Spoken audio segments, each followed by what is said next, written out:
Question 28.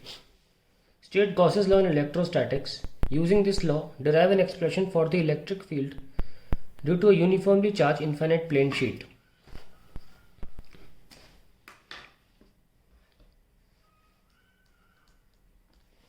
Gauss's law क्या कहता है? The total flux through an enclosed surface enclosing a charge हो या चार्ज हो, enclosing charge is equal to 1 upon epsilon times the charge enclosed.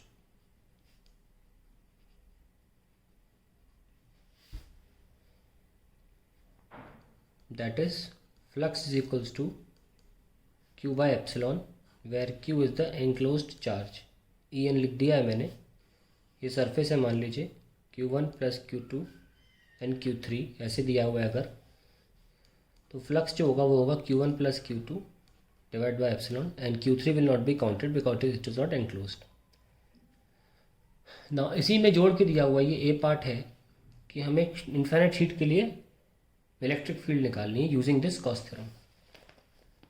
So let's start that.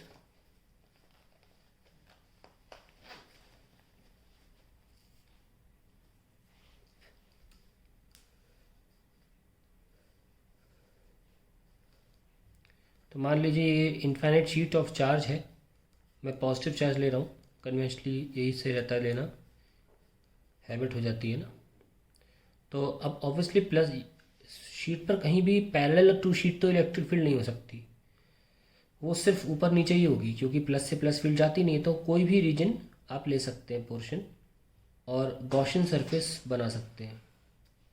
Gaussian surface की शर्त ये होती है कि सरफेस या तो इलेक्ट्रिक फील्ड के पैरेलल हो या परपेंडिकुलर. यहाँ पे जो गॉसियन सरफेस है हमने सिलेंडर लिया है, ठीक है. हालांकि ये जो इनका ओपनिंग है वो ही गॉसियन सरफेस का काम कर रहा है यहाँ पे, क्योंकि वहीं से फील्ड बाहर निकल रही है इतने पोर्शन की वजह से. और क्योंकि ये थिन शीट है तो यही फील्ड यहाँ से भी बाहर निकल जाती है ऐसे. तो हम लिख सकते हैं flux is equals to E into 2a, क्योंकि एक ये एरिया है और एक ये एरिया है. और आप इसको ज़रूरी नहीं सिलेंडर लें, आप एक एक सर्कुलर सिलेंडर लें. आप नॉर्मली एक क्यूबॉइड भी ले सकते हैं. ये तो according to definition of flux हो गया.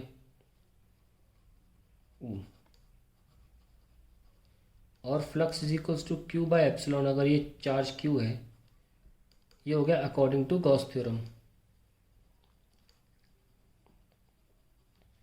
Equating the two, we get E into 2a is equals to q by epsilon. So we get E is equals to q by 2a. So q by a sigma होता है by 2 epsilon. तो ये आपका answer आ गया. ये question था electric field due to uniformly charged infinite plane sheet. So this is the answer to the second part. अब इसका और पार्ट कर लेते हैं.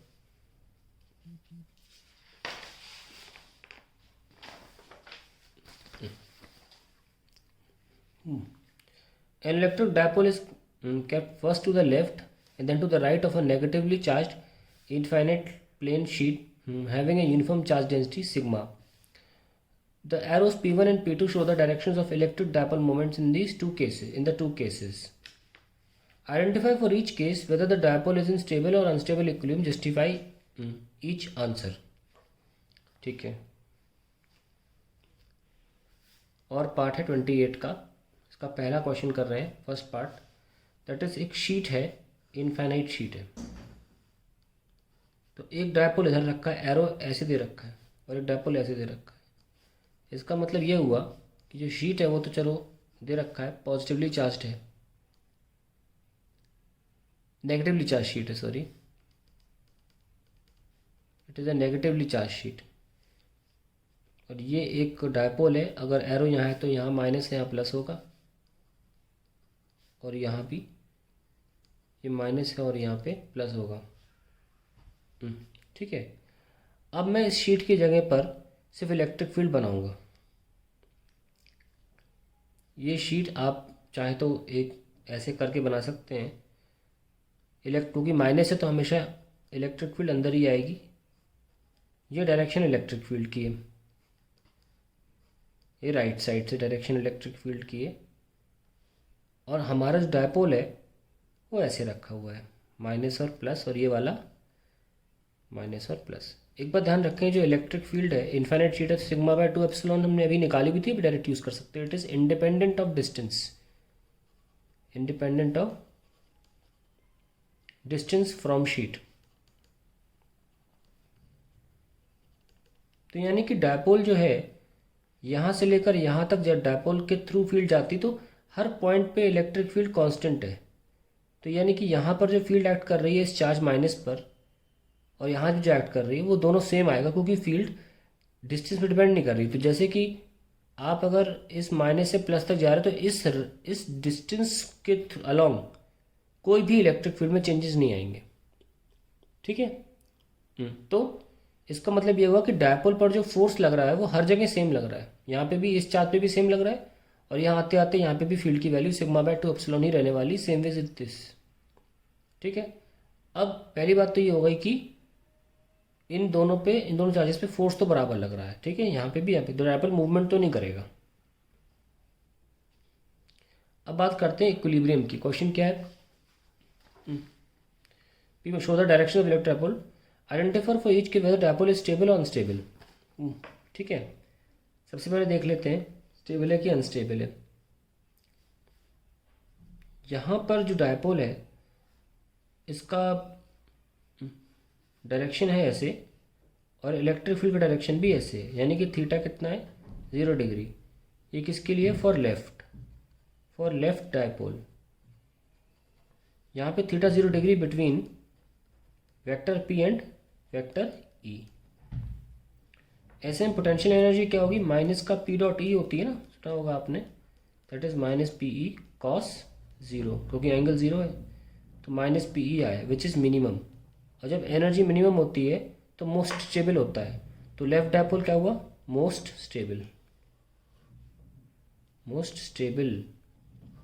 ठीक है। ये आपने लेफ्ट डायपोल के लिए सॉल्व कर लिया। फॉर राइट डायपोल,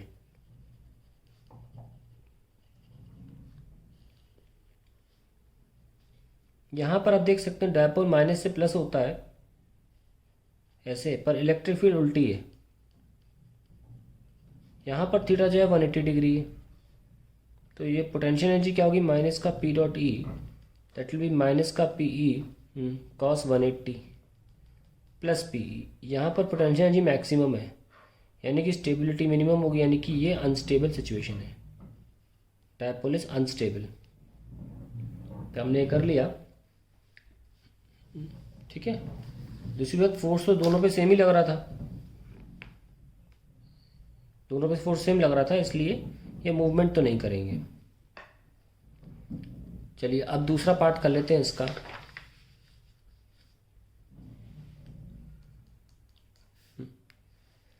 दूसरा पार्ट है, next the dipole is kept in a similar way near an infinitely long straight wire having uniform negative linear charge density.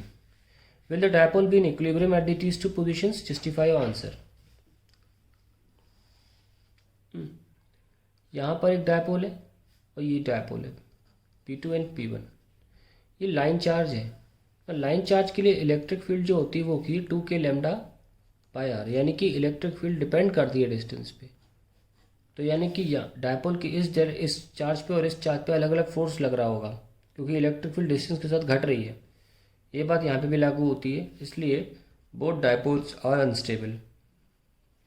Dipoles experience force and hence will move and hence will undergo translatory motion।